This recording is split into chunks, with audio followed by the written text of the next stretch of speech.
My name is Eden Harper. I work mornings at a small design studio. Afternoons are for Lena, she's 9. All knees and questions and the kind of laugh that makes strangers grin back. We live in a 2-bedroom that I painted in optimistic colors when Lena was born. A soft teal in her room, sunflower yellow in the kitchen. I am not rich. I am not perfect. I am a woman who learned how to stretch a grocery budget and sew a superhero cape from an old curtain.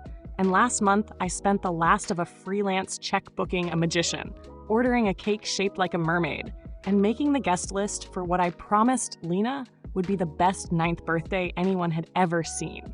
I'm the kind of parent who schedules joy like a meeting. I texted invitations, I printed out whimsical place cards, I wrapped party favors in tissue and ribbon. I stayed up late the week before cutting paper seahorses and teaching myself a bubble artist hack I found in a forum. The kind of thing that makes a 9-year-old think you're a wizard. I did this because Lena has always thrown herself into birthdays the way some people throw themselves into swimsuits in summer, with wholehearted abandon. I wanted her to have something to point to later and say, that was mine. That was my promise to her. So when the day came, I woke Lena at dawn with confetti in her hair and pancakes shaped like stars. Friends arrived with arms full of helium balloons and loaves of patience. The magician arrived, slightly rumpled and apologetic, but Lena believed in him like she believed in gravity. Our living room smelled of frosting and laundry detergent and the small, stubborn warmth of a house trying its best, which is why it cut so clean when my phone buzzed across the coffee table. It was my mother, Evelyn, and then my sisters, Rosa and Cassie. Little blue bubbles. Running late. Traffic. We'll be there after brunch. I reloaded the page, refreshed, held my breath like someone waiting to see if a wound would close. I put Lena's cape on her and told her the magician would need an assistant for the next trick. She beamed. I told myself they were on the way. They weren't. 3 hours later, I found them. Not at our front door. Not apologizing on our porch. Not posting anything private to apologize for or explain. They were across town, packed into a bright sunlit cafe, a dozen croissants on a table, and the caption read like a knife in soft font, "Brunch with my favorite girls, family first." The photos were what did it. Evelyn with the same lipstick she wore to my wedding, Rosa leaning in with a smile at the camera, Cassie toasting with a mimosa so perfectly lit it looked like the whole thing was staged for some small magazine. Lena's party was still happening. Streamers drooped a little lower, and the magician had just wrapped up a trick with such sincerity that half the kids were in tears. Lena, bless her, was radiant. She pointed at one of the brunch photos without understanding the economy of hurt, asked quietly, "Mama, why didn't Grandma come?" I told her what adults tell children when they're trying to keep the shape of the world smooth. Sometimes people make plans they can't keep, but we have each other. After the kids left and the last balloon hissed flat on the floor, I scrolled that Instagram post again. The hashtag, #FamilyFirst, pulsed at me like nonsense. I sat amid tissue paper and cake crumbs and realized how small a thing I'd asked for. A seat at a table, a little attention for the one person whose whole small life had been built around birthdays. The hurt that should have been quiet was not. It had teeth. That night, Lena slept with her mermaid blanket tucked under her chin. I held the cape I'd made and thought about the photograph one more time, how bright their smiles were, and how absent their footsteps had been. I told myself 1,000 little consolations. It was a mistake. It was miscommunication. It was something I shouldn't make into a story. But my chest clenched around something stubborn and hot, not just for me, but for Lena, for the promise I had made her.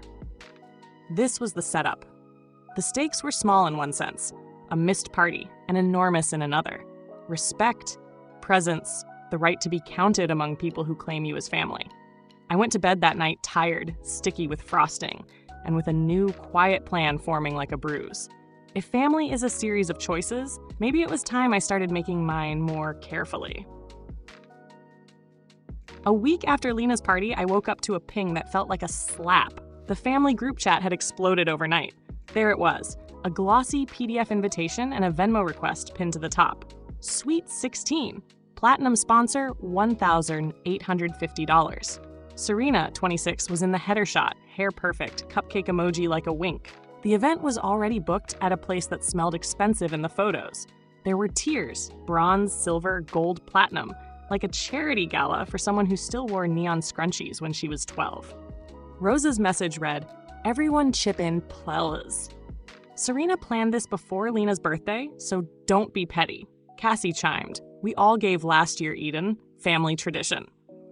Evelyn sent a smiling heart emoji and a list of perks attached to the platinum sponsor package: 2 front row seats, name on the program, a private photo with Serena during the cake ceremony. The math on my phone made my stomach drop.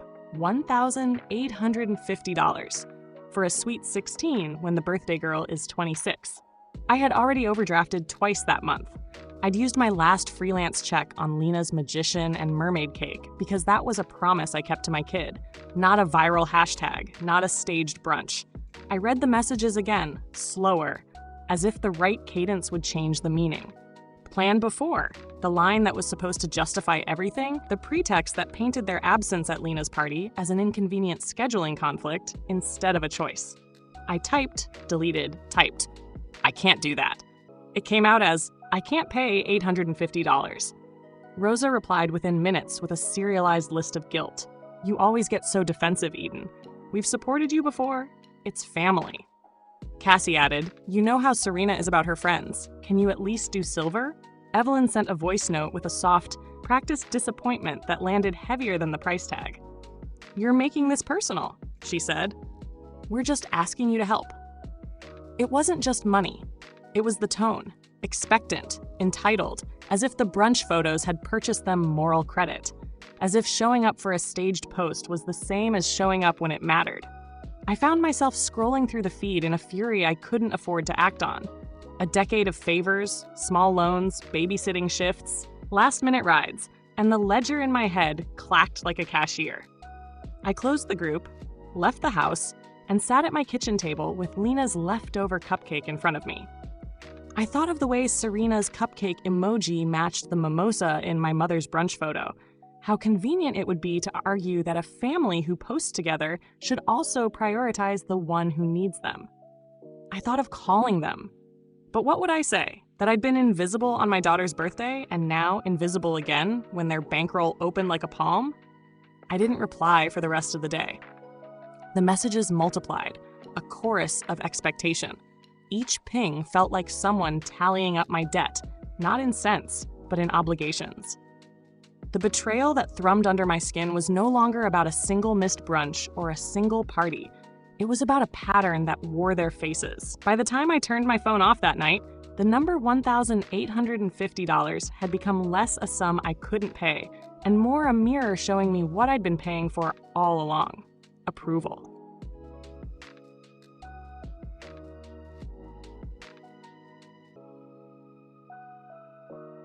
I opened Venmo with my hands a little shaky and sent the $1.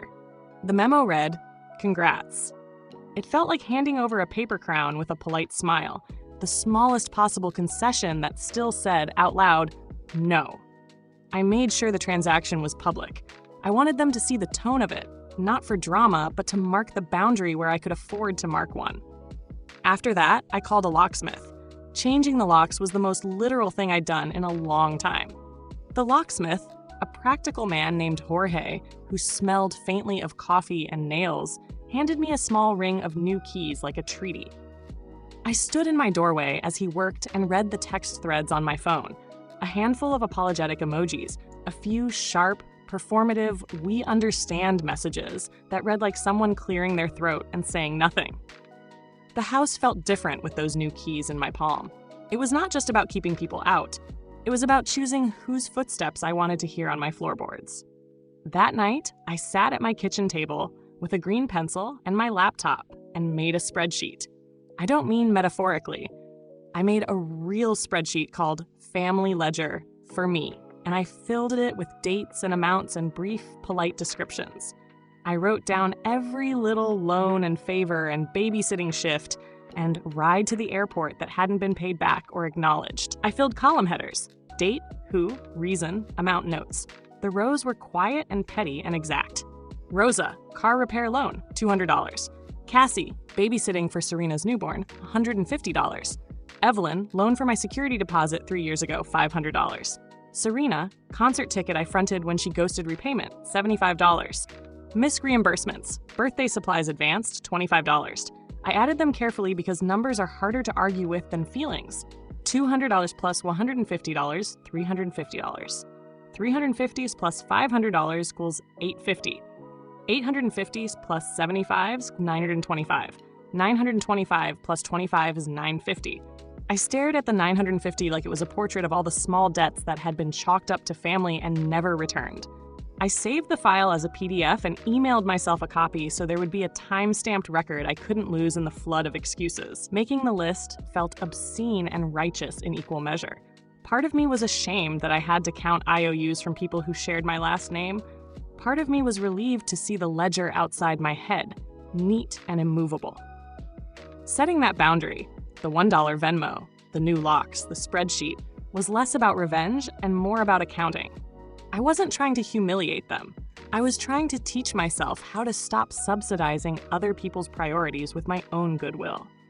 When I turned the laptop off and slid the new keys into my pocket, Lena came padding into the kitchen in her socks, rubbing her eyes. She bounced up on the chair and asked what I was doing. I told her in the simplest possible way, "Mama is making sure we're okay." She nodded solemnly like a tiny jurist and went back to bed. The house was quieter, but it felt safer in a way that wasn't about locks at all. It felt like the beginning of a perimeter I had finally decided to keep.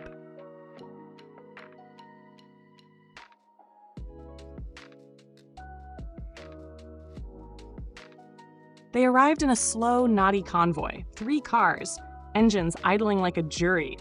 I was watering the spider plant on the porch when I saw them spill out. Evelyn in the floral coat, Rosa with her phone already up like she was auditioning for a courtroom, Cassie's jaw tight, and Serena trailing with that look people wear when they think they're owed applause. They moved like people rehearsed for confrontation. "Eden!" Rosa called, too loud for the distance. "Open the door." "I changed the locks," I said, because I had practiced what I would say, and that was it. I'd expected hurt, bargaining, maybe some performative apology engineered for the Instagram shot. I'd not expected theatrics. Evelyn stepped forward, hand fluttering toward the chain on the door as if she could unhook it with a look. "We need to get in. You have Grandma's locket," she said, voice trembling in that way that tries to claim moral authority by emotion. "You know the one. The family heirloom." I blinked. The locket had been an object I'd never laid hands on. My grandmother had passed years before, and the last time I'd seen that piece, it had been photographed on Evelyn's dresser next to an expensive perfume bottle. "I don't have it," I said. "Evelyn, I don't know what you're talking about." Rosa laughed, a short, brittle thing. "Don't play games. We've seen it at your place before. You took it after Lena's party." The porch shrank around me. Cassie moved to the side as if to make a dramatic entrance into my hallway. Serena took a step like the kind you take before you reach for something that's not yours. My palms went slick. I thought about Lena, upstairs in her bed with her mermaid blanket, about the magician's plastic wand leaning against the couch. I thought of the spreadsheet, open on my laptop inside with a column that read, "Evelyn, loan $500. "Leave my house," I said. It was less a request the second time. "Please leave." Rosa put her phone up and said, "We're going to get this." Like a verdict. Evelyn's face hardened, the small hurt actor features folding into indignation. Cassie had moved to the bottom step. Serena reached for the door handle. That's when Jorge, the locksmith, who'd been doing a neighborly check 2 doors down, came around the corner and stood beside me, arms crossed. "Hold on," he said in that calm, practical way people do when they've seen a dozen family melodramas and want to keep their day job. "If you're going to force the door, I'm calling the police."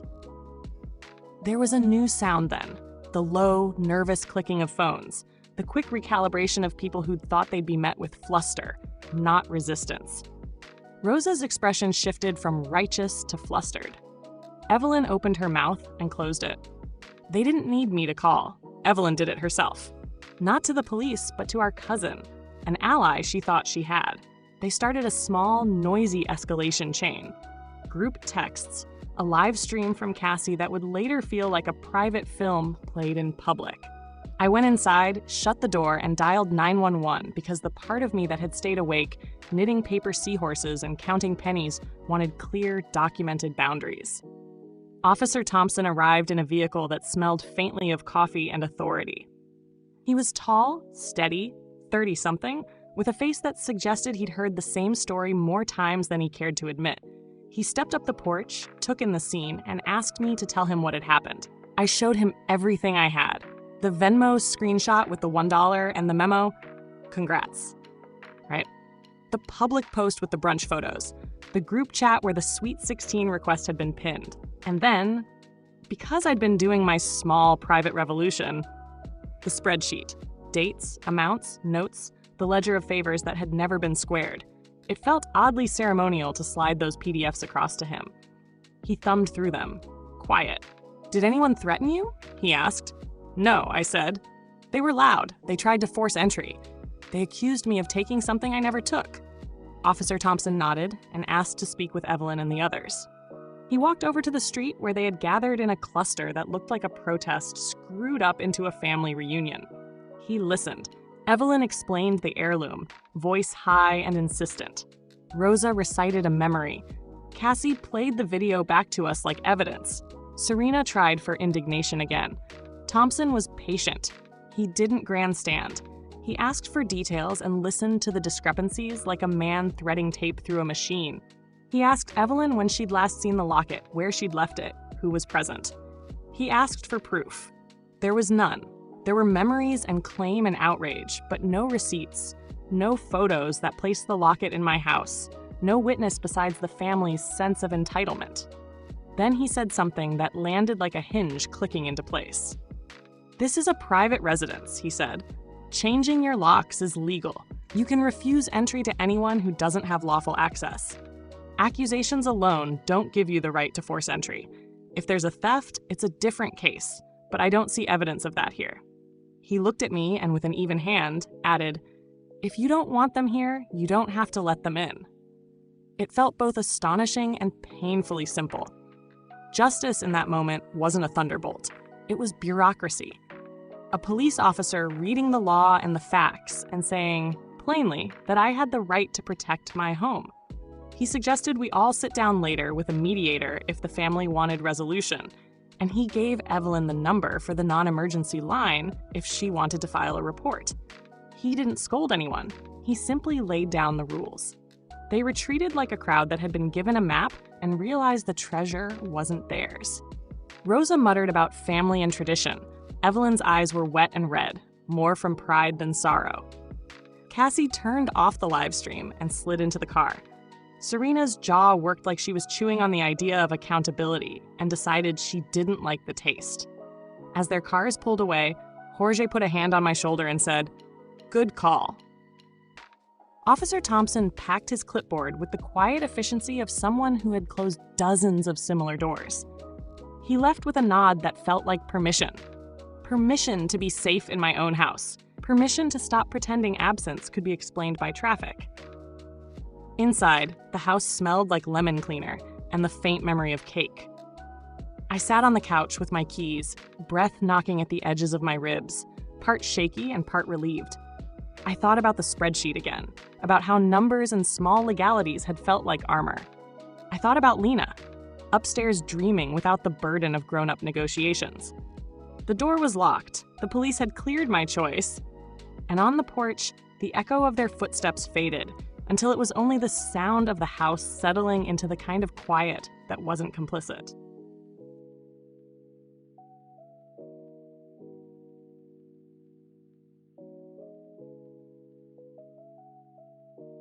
After the cars left and the porch settled back into the ordinary rhythm of porch lights and spider plants, life didn't turn cinematic overnight. It unspooled in the small, stubborn ways that matter most. The neighbor who brought over soup on a Wednesday because she'd seen me through the window with my head in my hands. The barista at the corner cafe who started saving the end-of-day pastries for Lena because she'd once heard us joke about mermaid cakes. Jorge dropping by to check the deadbolt and staying for a cup of terrible instant coffee while Lena showed him how to blow perfect dandelion seeds. Mrs. Alvarez from next door, retired, fierce, and impossibly generous, slid over a casserole with a Post-it that said, "For you, because neighbors are chosen." Tamir, a dad from Lena's class who'd quietly admired the cape I'd stitched for her, knocked one afternoon with a tiny toolbox and a grin. "Thought you might want the fence tightened," he said, and tightened the fence. He didn't ask for anything but a slice of the forgiveness cake I'd baked more for practice than anything, and Lena declared him an instant favorite. Uncle Theo found me not through the family channel, but at the community garden where Lena had been learning to coax tomatoes out of stubborn soil. He was older than in the family photos. Hair thinner, hands that had worked 100 different jobs and meant half the apologies that pass between men who aren't practiced at saying sorry. He'd been quietly estranged for years, the kind of distant relative who shows up in memory at funerals and in the margins of old letters. He walked up with an apology that was not neat. He tripped over family lines and old defenses, and then landed on the one thing that made it real. He showed up. "You don't have to forgive me," he said, cheeks flushed from the walk. "But I wanted to be here, for Lena." He handed Lena a folded comic book and a pair of weathered gloves and stayed to hoe with us while the evening sun went flat and golden. Those moments built something quieter and steadier than a viral post or an Instagram toast. They were the daily receipts of presence: a plate, a tightened fence, a comic book, a locksmith who checked in, the barista who kept Lena's cupcake a secret on busy mornings. I started saying yes to help when it felt right and no when it didn't. And the no was easier to offer because it no longer came from a place of fear of being unlovable. It came from a ledger I'd made sacred, the one that taught me how to count myself in before I counted everyone else. There were awkward calls from my mother later, texts that smelled of pride and old habits, and a single message from Rosa that read, "Can we talk?" I wrote back, carefully. We met, briefly, at a park bench. She brought coffee and the same tired defenses. I brought the spreadsheet printed out on the back of an old grocery list and a calm I hadn't had before. The conversation didn't fix everything. We traded truths.